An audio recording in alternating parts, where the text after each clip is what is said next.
বাবা তোমার কিনে আনা এই জাহাজটা তো অনেক সুন্দর হয়েছে। দাঁড়াও আমি এই জাহাজটাকে নদী দিয়ে চালাচ্ছি। এই কাল্লু দেখ, বল্টে নদীতে জাহাজ চালাচ্ছে। তোর এই বড় জাহাজটা দিয়ে বল্টের ওই ছোট জাহাজটাকে ভেঙে দিত।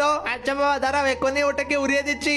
এই তো কাল্লু, এইবার ঠিক করেছিস। এইবার ওই বল্টে দেখি কি করে। বাবা বাবা, ওই কাল্লু তো আমার জাহাজটাকে মিসাইল মেরে উড়িয়ে দিয়েছে।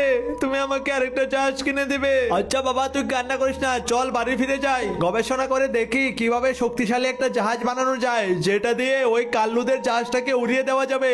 বলতে বাবা তুই কোনো টেনশন করিস না, আমি সবকিছু দিয়ে তোর জন্য শক্ত একটা জাহাজ বানাচ্ছি। এই জাহাজটাকে আমি এমন ভাবে তৈরি করছি যেটা পানির নিচ দিয়ে চালানো হবে। এবার জাহাজটাকে কালো রং করে দেই। বলতে চল এবার এই জাহাজটাকে নিয়ে নদীতে যাই। রে কাল্লু, আজকে তো ওই বলতে ওদের জাহাজ নিয়ে আসেনি রে।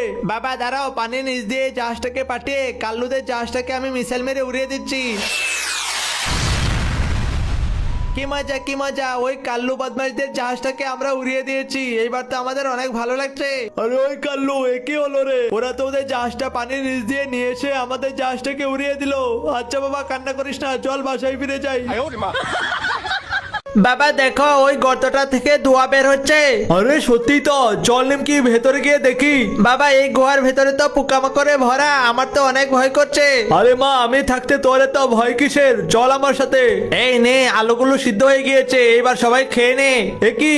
আরে ওই সজারু দল, তোরা আমার জমি থেকে আলু চুরি করে নিয়ে এসে এখানে পুড়িয়ে খাচ্ছিস। দেখ আজকে তোদের সবকটাকে আমি মেরে ফেলবো।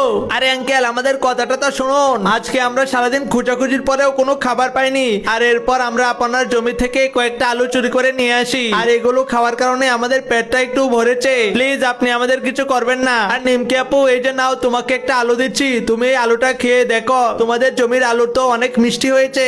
আরে সত্যি তো, আমাদের জমির আলুগুলো তো অনেক মিষ্টি। আচ্ছা বাবা, তুমি এই সজারুগুলোকে ছেড়ে দাও। আর এই সজারু, তোমরা আর কখনো আমাদের জমি থেকে আলু চুরি করো না।